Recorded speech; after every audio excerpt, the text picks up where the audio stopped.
Lorsque vous vous rendez par exemple sur un site comme Amazon ou sur un site comme YouTube, vous allez remarquer qu'il y a plusieurs informations à l'écran. Il y a par exemple des titres et là il y a des boutons également et il y a également des vidéos là à ce niveau. Les informations que vous voyez sur ces différents sites sont affichées grâce au navigateur. Donc c'est le navigateur en fait qui permet d'afficher tout ça. Je prends un exemple. Lorsqu'on passe sur le site d'Amazon, il y a des informations qui sont affichées. Mais lorsque vous partez sur un site comme le site de YouTube, il y a d'autres informations qui sont affichées. Alors, comment est-ce que le navigateur, lui, il sait quelle information afficher d'un site à un autre? Le navigateur se base sur un fichier spécial. Un fichier spécial que les développeurs vont écrire au préalable pour pouvoir indiquer au navigateur quoi afficher. Et ce fichier spécial-là, vous l'aurez bien compris, c'est le fichier HTML. Le HTML, c'est ce qui permet de dire au navigateur, ceci, ce sont des images, ceci, c'est un titre, ceci, c'est un bouton, etc. HTML, ça veut dire Hypertext Markup Language. Il a été créé en 1981 par ce monsieur qui s'appelle Tim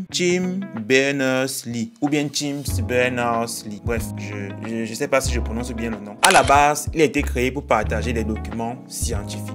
En 1993, avec l'explosion d'Internet, le HTML devient officiellement le langage des sites web. Il a continué d'être amélioré pendant des années jusqu'à arriver à la version 5, qui est la version la plus stable actuellement et c'est la version qu'on utilise depuis déjà pas mal d'années. Donc, si vous voulez par exemple créer une page web, il vous suffit tout simplement de créer un fichier avec l'extension .html. Donc, ce qui va indiquer à votre navigateur qu'il s'agit en réalité d'une page web. Hey navigateur, voici une page web.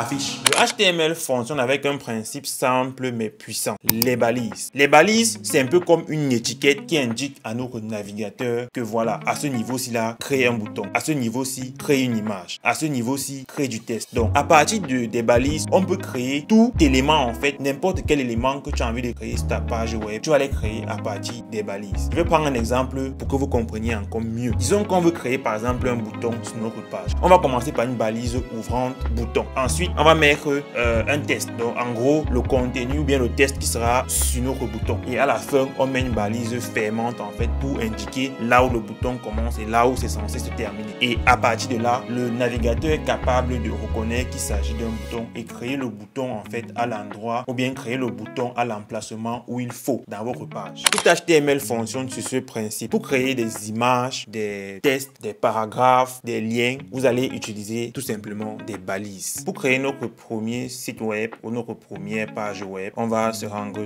sur l'ordinateur et là, je vais commencer par créer d'abord un nouveau dossier et je vais appeler ce dossier-là mon site web. Après avoir créé mon dossier comme ceci, je vais me rendre sur mon éditeur de code et moi, je vais utiliser VS Code pour ce tutoriel, mais vous pouvez tout simplement utiliser un autre éditeur de code comme par exemple IntelliJ ou Notepad++.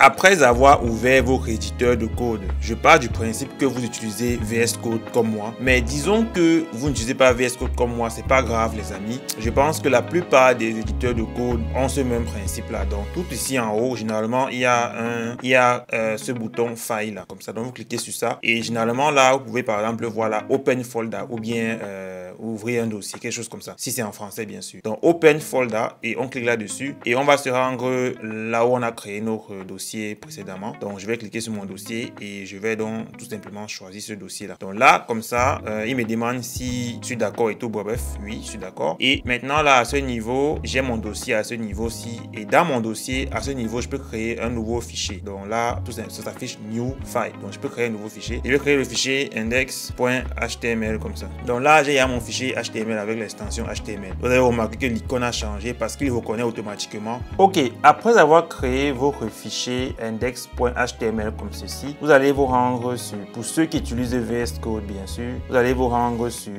à ce niveau-ci là, extension, et vous allez rechercher une extension qui s'appelle Live Server. Vous allez installer en fait, à ce niveau-ci là, il y aura le bouton install. Donc vous installez Live Server sur votre navigateur. Moi j'ai installé. Lorsque vous avez installé tout ceci, vous venez à ce niveau-ci là, Donc tout simplement, on va d'abord commencer par définir la balise doctype. On a une balise doctype. La balise doctype va indiquer à notre navigateur que notre navigateur utilise le HTML5 pour pouvoir lire, pour pouvoir créer notre fichier HTML. Après la balise doctype, on va créer notre balise ouvrante HTML et la balise fermante HTML qui va tout simplement en fait indiquer en fait à notre navigateur que tout notre contenu HTML va être ici à l'intérieur. Donc après on aura head qui sera la balise ouvrante et la balise fermante, là où on va indiquer en fait tout ce qu'on a besoin d'indiquer comme information par rapport au site. Et après on aura tout simplement la balise body, qui va être la balise qui va contenir en fait tout notre site. Donc pour pouvoir visualiser ça, je vais commencer déjà. Vous allez faire un clic droit sur votre page comme ça et vous allez voir là qu'il y a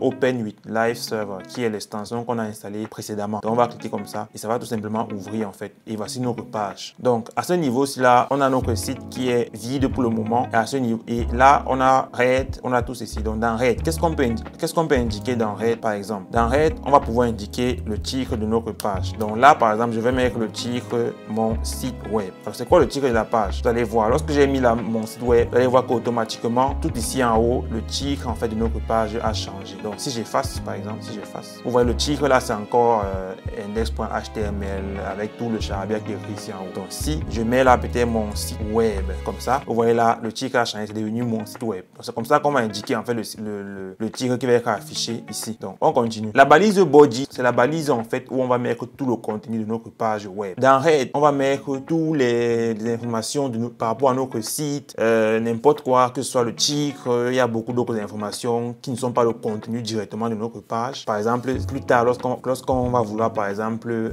utiliser certaines librairies externes et tout ça. Bref, on met tout ça dans head. Mais dans body, c'est un peu le contenu de notre page. En fait, tout ce qui va se trouver sur cette partie blanche ici là. Je vais par exemple écrire là beaucoup de choses du charabia. Vous allez voir en compte que lorsque j'ai écrit tout ça, notre contenu est venu s'afficher à ce niveau. Donc, c'est en fait dans body qu'on va écrire en fait toute notre page, tous nos tests, tout ce qu'on a envie d'écrire sur notre page web. Donc, qu'est-ce qu'on a envie par exemple d'afficher sur notre page? Disons qu'on a envie d'afficher par exemple un titre. Généralement, ici en haut, on a un gros titre là. Donc, on va mettre la balise H1 qui est la balise pour les grands titres en général. Donc, avec la balise ouvrante et la balise fermante H1, on va indiquer mon site que j'aime bien. Et boum, voilà notre titre qui est affiché là à l'écran. Je vais par exemple créer là après un bouton, balise ouvrante, balise fermante, bouton. Et je vais dire clique sur moi comme ça à l'intérieur. Et voilà notre bouton. Notre navigateur a reconnu qu'il s'agit d'un bouton et il a créé un bouton. Voilà. Donc si on veut par exemple aussi créer un paragraphe avec la balise P, ouvrante et fermante, on peut créer en fait un paragraphe. Donc si par exemple je crée un paragraphe comme ceci, voilà le paragraphe. Et notre navigateur a reconnu que cette fois-ci, il ne s'agit pas d'un titre parce qu'on n'a pas utilisé H1, mais il s'agit en fait d'un paragraphe. Donc il a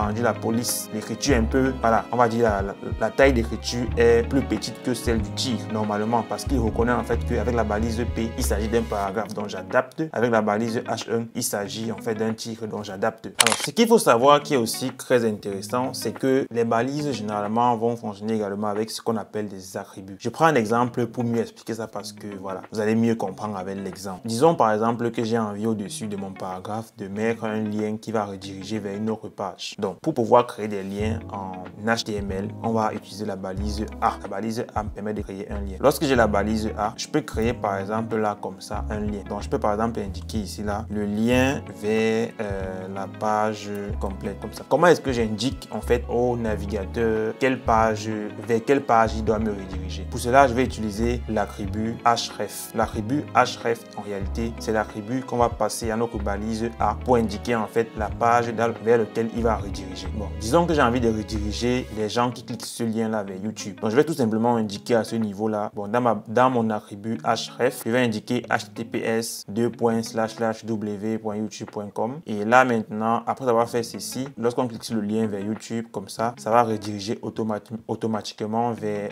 YouTube. Il y a plusieurs autres balises qui utilisent également des attributs comme la balise image et la balise vidéo également. Et voilà, vous connaissez les bases du HTML en 5 minutes. Si cette vidéo vous a plu et vous a aidé, vous avez 3 actions à faire. Vous likez, vous vous abonnez et vous n'oubliez pas de partager à d'autres personnes que ça pourra intéresser. Et moi, je vous dis à bientôt dans une nouvelle vidéo. C'était Cyril.